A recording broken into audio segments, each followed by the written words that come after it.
हमारे चैनल को सब्सक्राइब करें और बेल नोटिफिकेशन को ज़रूर दबाएं।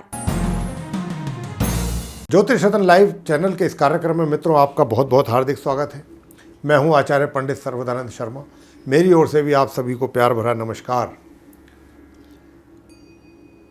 दर्शकों, आज हम आपके सम्मुख जो ये वीडियो लेकर के आ रहे हैं, ये बहुत लंबे समय के बाद ऐसा हो पा रहा है। और इससे पहले जो भी हमारे प्रोग्राम आप तक आए हैं वो ऑडियो के रूप में ही आए हैं पिछले 3 महीनों से लगभग, क्योंकि आप सब जानते हैं कि समस्या गंभीर है कोरोना वायरस की, कोविड-19 जो चल रहा है उसी के करके और लॉकडाउन की जो स्थिति बनी हुई थी देश में, तो ये सब संभव नहीं था कि हम आप तक अपना वीडियो पहुंचाते। तो इसीलिए सब ऑडियो के रूप में सारे कार्यक्रम आप तक पहुंचे हैं। लेकिन अब हमारी ये पूरी कोशिश है कि आगे जो भी कार्यक्रम आप तक पहुंचाएं वो उसके वीडियो ही आप तक पहुंचें, जैसे पहले आया करते थे। और एक और विशेष बात आपको बताना चाहेंगे मित्रों कि हमारे पास अनेकों अनेक प्रश्न आ रहे हैं और इस संदर्भ में कि जो ये राशिफल आप हमारे लिए बताते हैं, क्या ये चंद्र राशि पर आधारित होता है या लगन राशि पर? तो हाँ, हम आपको बताना चाहेंगे कि ये राशिफल लगन राशि पर आधारित होता है। आप उसी के अनुसार अपना राशिफल देखिएगा। तो आज भी जो हम चर्चा करने जा रहे हैं ये आपके राशिफल की ही चर्चा करेंगे। आपके साथ 12 राशियों की चर्चा करेंगे, मेष राशि से लेकर के मीन राशि तक चर्चा करेंगे। और ये जो राशिफल है मित्रों, ये अगस्त माह 2020 से संबंधित है। और अभी जो हम आपके साथ चर्चा करने जा रहे हैं, जो मकर राशि के जातक हैं उनके साथ उनके राशिफल की चर्चा करेंगे माह अगस्त 2020 की। लेकिन आपके साथ चर्चा करें इससे पहले आपके जो ग्रहों की स्थिति है गोचर में, वह कैसी है उसके विषय में भी आपको जानकारी देना चाहेंगे। कौन से ग्रह किस राशि में संचार कर रहे हैं, कब उनका राशि परिवर्तन होगा, क्योंकि इसी आधार पर ही आपका राशिफल तैयार होता है, जिसकी हम आपसे चर्चा करेंगे। तो आइए जानते हैं ग्रहों की स्थिति गोचर में कैसी है इस माह आपके लिए। सूर्य ग्रह वर्तमान में कर्क राशि में संचार हो रहा है उनका। 2 अगस्त से इनकी युति अपने समग्रह बुध के साथ बनेगी, जो कि 16 अगस्त तक बनी रहेगी। और 16 अगस्त को सूर्य अपनी राशि परिवर्तन करेंगे तथा कर्क राशि से निकलकर अपनी स्वयं की राशि सिंह में प्रवेश करेंगे मित्रों। और ये जो कर्क राशि है ये आपके कुंडली में सप्तम हाउस यानी कि 7th हाउस में स्थित है मित्रों। और जो सिंह राशि है जहाँ पर 16 अगस्त को प्रवेश होगा सूर्यदेव का, ये आपके कुंडली में 8th हाउस यानी अष्टम भाव में स्थित है। तो ये थी स्थिति सूर्यदेव की। आगे मंगल ग्रह की चर्चा करते हैं। देखिए, मंगल ग्रह जो है वो वर्तमान में अपनी मित्र राशि मीन में उनका संचार चल रहा है उदय एवं मार्गी अवस्था में। लेकिन 16 अगस्त को ये इस राशि से निकलेंगे, इनका अपना राशि परिवर्तन होगा। और जब ये यहाँ से निकल जाएंगे मीन राशि से 16 अगस्त को, तो ये अपनी स्वयं की राशि मेष में प्रवेश करेंगे। अब आपको बताना चाहेंगे कि जो मीन राशि है वो आपके कुंडली के कौन से भाव में स्थित है, यानी कि तृतीय भाव में, जिसको हम 3rd हाउस कहते हैं, उसमें ये स्थित है मीन राशि। और जो इनकी मेष राशि है जहाँ पर इनका 16 अगस्त को प्रवेश होना है मित्रों, वो आपके कुंडली के 4th भाव, जिसको हम 4th हाउस के नाम से भी जानते हैं, उसमें स्थित है। आगे चर्चा बुध ग्रह की। तो मित्रों, बुध ग्रह जो है 2 अगस्त को अपनी मिथुन राशि से निकलेंगे और अपनी शत्रु राशि कर्क में इनका प्रवेश होगा 2 अगस्त को उदय एवं मार्गी अवस्था में, जहां इनकी युति अपने मित्र ग्रह सूर्य के साथ बनेगी कर्क राशि में। लेकिन 5 अगस्त को ये सूर्य के ज़्यादा नज़दीक होने के कारण अस्त हो जाएंगे। और फिर 17 अगस्त को यहाँ से ये फिर राशि से निकलेंगे, यहाँ फिर अपना राशि परिवर्तन होगा बुध का। और ये अपनी शत्रु राशि कर्क से निकल करके ये अपनी मित्र राशि सिंह में प्रवेश करेंगे। और आपको बता ही चुके हैं कर्क राशि के विषय में और सिंह राशि के विषय में कि कर्क राशि जो है वो आपके कुंडली के 7वें भाव में है और सिंह राशि आपके कुंडली के 8th भाव 8th हाउस में है। बृहस्पति, गुरु बृहस्पति के विषय में चर्चा कर लेते हैं। तो गुरु बृहस्पति जो है वो अपनी स्वयं की राशि में ही संचार कर रहे हैं, धनु राशि में, अपने समग्रह केतु के साथ। और उनका संचार इसी प्रकार पूरे माह होता रहेगा। और मित्रों, ये जो गुरु बृहस्पति हैं जो धनु राशि में संचार कर रहे हैं, ये धनु राशि आपके कुंडली में कहाँ पर स्थित है? ये आपके कुंडली के 12वें भाव में स्थित है, जिसको हम 12th हाउस के नाम से भी जानते हैं। आगे चर्चा करेंगे शुक्र ग्रह की। तो शुक्र ग्रह के लिए बताना चाहेंगे मित्रों कि ये उदय एवं मार्गीय अवस्था में 1 अगस्त को अपनी मित्र राशि मिथुन में प्रवेश करेंगे, अपनी स्वयं की राशि वृषभ से निकल करके। और फिर यहाँ पर जब ये आ जाएंगे 1 अगस्त को मिथुन राशि में, मित्र राशि में, तो इनकी जो युति बनेगी अपने मित्र ग्रह राहु के साथ बनेगी। और आपको बता दें कि ये जो मिथुन राशि है आपके कुंडली के 6ठे भाव में स्थित है, जिसको हम 6th हाउस के नाम से भी जानते हैं, मिथुन राशि। और शनि ग्रह जो हैं वो अपनी स्वयं की राशि मकर में ही है, वहीं पर उनका संचार हो रहा है उदय एवं वक्री अवस्था में। और पूरे माह इसी प्रकार संचार होता रहेगा इसी ही राशि में। और वक्री अवस्था को कहते हैं उल्टी चाल जब चलते हैं ग्रह, तो उसको वक्री अवस्था बोला जाता है। तो शनि ग्रह जो हैं वो अपनी इसी राशि में ही रहने वाले हैं पूरे माह वक्री अवस्था में। और ये जो मकर राशि आपके कुंडली में है ये प्रथम हाउस में स्थित है, जिसको हम फर्स्ट हाउस भी कहते हैं, लगन भाव भी बोलते हैं, उसमें स्थित है। राहु ग्रह के विषय में भी बता दें कि ये अपनी उच्च राशि मिथुन में ही संचार इनका चल रहा है अपने मित्र ग्रह शुक्र के साथ, और ये चलेगा पूरे माह इसी प्रकार 31 अगस्त तक।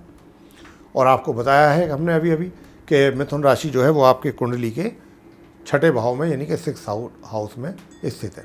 केतु ग्रह अपनी उच्च एवं सम राशि धनु में अपने सम ग्रह गुरु बृहस्पति के साथ पूरे माह इसी प्रकार संचार करते रहने वाले हैं मित्रों। और ये धनु राशि आपको बता चुके हैं आपके कुंडली के 12 भाव में यानी 12th हाउस में स्थित है। तो यह थी आपकी ग्रहों की गोचर में स्थिति। इसी अच्छी बुरी ग्रहों की स्थिति के आधार पर ही आपका राशिफल तैयार है, और उस राशिफल की अब आपसे चर्चा की जाएगी। और सर्वप्रथम आपके साथ चर्चा करेंगे आपके व्यवसाय को लेकर के। मित्रों, आप मकर राशि के जो जातक हैं उनको इस माह व्यवसाय की दृष्टि से देखने पर यह पता लगता है कि जो जातक अपने व्यापार से जुड़े हुए हैं उन पर अपने व्यापार को चलाने के लिए कुछ कर्ज का बोझ बढ़ सकता है। इस माह आपको कर्जा लेना पड़ सकता है, ऐसा योग बना हुआ है। तथा जो लोग अपने रोजगार से जुड़े हुए हैं उन्हें भी अपने रोजगार से जुड़ी हुई कुछ समस्याओं का सामना इस माह करना पड़ सकता है। तथा माह मध्य के उपरांत हालात कुछ और जटिल हो सकते हैं। माह मध्य के उपरांत मित्रों, आपको यह भी ध्यान रखना है कि आपके ऊपर शनि की 7.5 का भी पूरा प्रभाव बना हुआ है, और इस माह आपको अपने भाग्य का भी पूरा साथ नहीं मिल पा रहा है।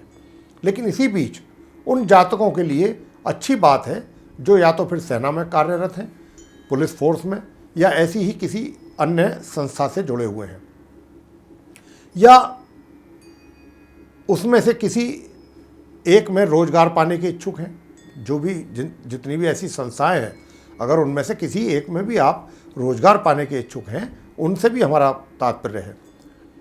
उनके लिए भी माह मध्य तक का समय अनुकूल रहने वाला है, और अपना पराक्रम और शौर्य आदि दिखाने का, जिसके लिए जो आप वो दिखाएंगे या दिखाने का उन्हें अवसर प्राप्त होगा, उसके लिए वे प्रशंसा के पात्र भी बनेंगे इस माह। तथा रोजगार पाने के इच्छुक जातकों को भी ऐसी किसी संस्था में अगर वो रोजगार पाना चाहते हैं तो उन्हें रोजगार के अवसर प्राप्त हो सकते हैं। लेकिन चाहे आप किसी भी क्षेत्र में कार्यरत हैं, मतलब कह सकते हैं कि जो परिश्रम, मतलब आपका जो कार्य क्षेत्र है, आपके परिश्रम, आपको चाहे वो आप आर्मी में हैं या किसी और सैन्य बल में हैं, जो भी ऐसी संस्थाएं हैं, वहाँ पर किसी में भी हैं, आपको परिश्रम थोड़ा अधिक करना पड़ेगा इस माह। हमारे कहने का भाव ये था। तथा यह माह, जैसा कि हम कह रहे हैं और कह चुके भी हैं अभी इसी चर्चा में, कि आपको परिश्रम अधिक और उसके परिणाम आंशिक प्राप्त होंगे। परिश्रम तो अधिक करना पड़ेगा, लेकिन उसके अनुसार परिणाम जो है नहीं प्राप्त होंगे। परिणाम थोड़ा आंशिक प्राप्त होंगे, कम, अच्छे जो परिणाम हैं वो कम प्राप्त होंगे। वित्तीय स्थिति तो बताना चाहेंगे कि इस पूरे माह आपकी आय सामान्य से अधिक रहने की पूरी संभावना है, लेकिन खर्चों की भी अधिकता रहेगी। हालांकि जो भी खर्च होगा वह अच्छे कार्यों में ही होगा। सुख सुविधाओं का लाभ भी माह मध्य के उपरांत ही हो पाएगा।